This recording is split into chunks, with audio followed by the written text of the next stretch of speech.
Hey, welcome back. I hope you had a good day yesterday.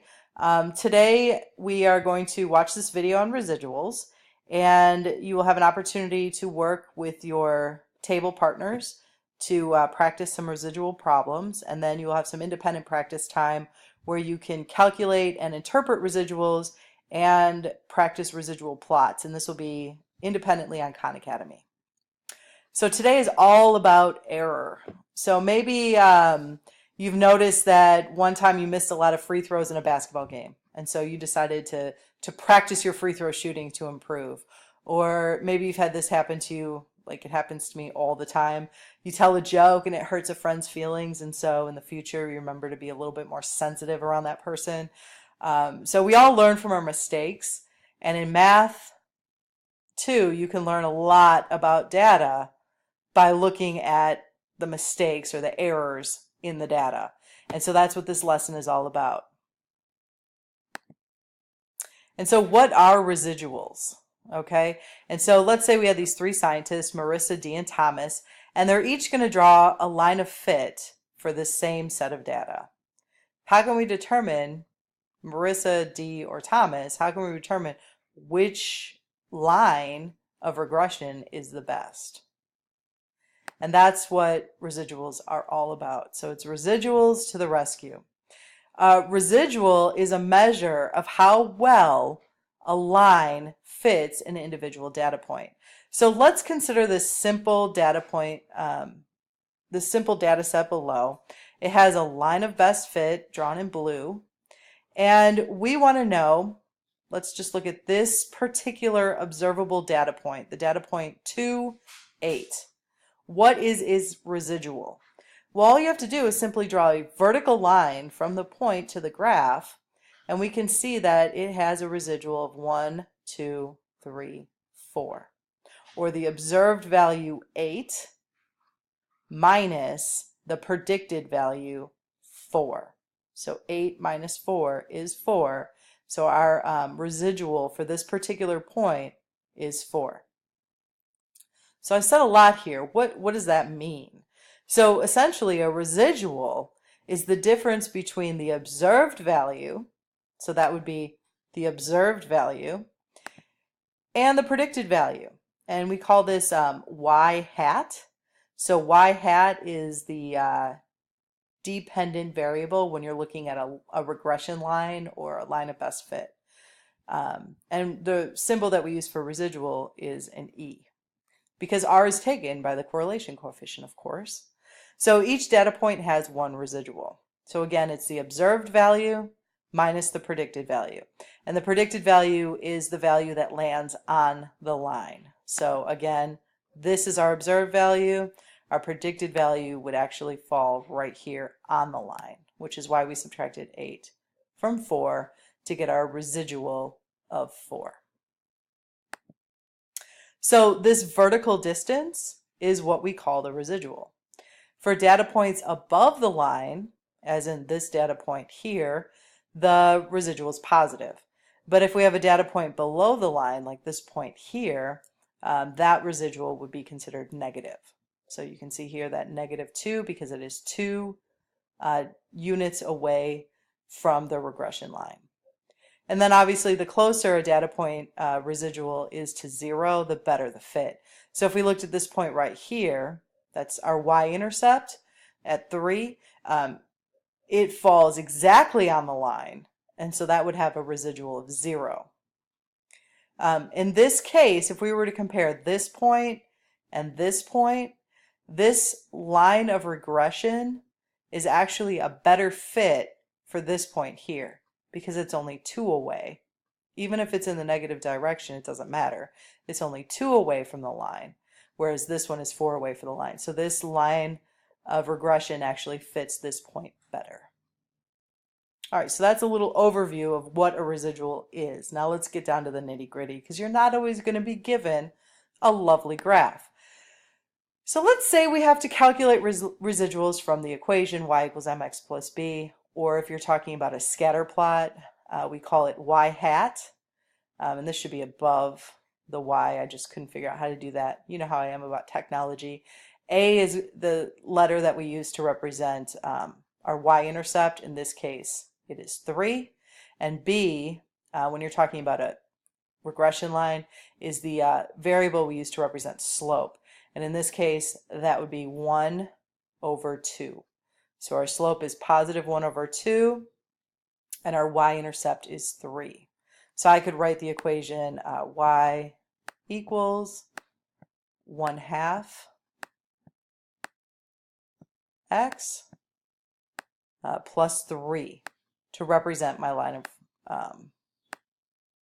and I would put this little hat above it to say that it's a line of regression. So what do? Well, first of all, we know that a residual is our observed y value, which is the actual value that was in our data point, minus our predicted value. Now, our predicted value is the value you get that falls exactly on the line. So the observed value is easy. You just simply look at the coordinate point. The y value is your observed value. You have to actually calculate the predicted value by plugging the x values into your formula. So in this case, if I'm looking at the point 6, 7, the one in black, I'm going to type in a 6. Half of 6 is 3. 3 plus 3 is 6. So my predicted value is 6. My observed value is 7. And so my residual is just simply 7 minus 6, which is 1. And you can see here that that is clearly 1 unit above the line. And so in this case, my residual is positive. It is going to be important that you always subtract the observed value first, the predicted value second. That way you can see whether or not the point is above or below the line. So why don't you go ahead and pause the video and see if you can calculate the residual points for 8, 8, which is here, and the point 1, 2, which is here. So I've gone ahead and done that for you. And I went ahead and I plugged in 8 because the x value is 8 for this point here. And I calculated the predicted value is 7 because half of 8 is 4. 4 plus 3 is 7. And you can see that on the graph. It falls right here. And then I simply took my observed minus my predicted. So 8 minus 7 is 1. And so my residual for this point right here is 1, which is clearly seen. It's 1 unit away. For this point here, again, I plugged in 1 for x. So half of 1 is 0.5. 0.5 plus 3 is 3.5. And again, you take your observed, which is 2, minus your predicted, which is here at 3.5.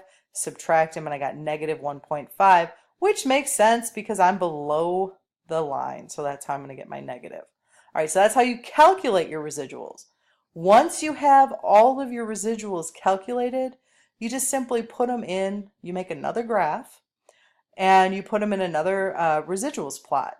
And then we're going to look at the patterns within the residuals plot to determine whether or not our line is good. What is this residual plot that I'm talking about?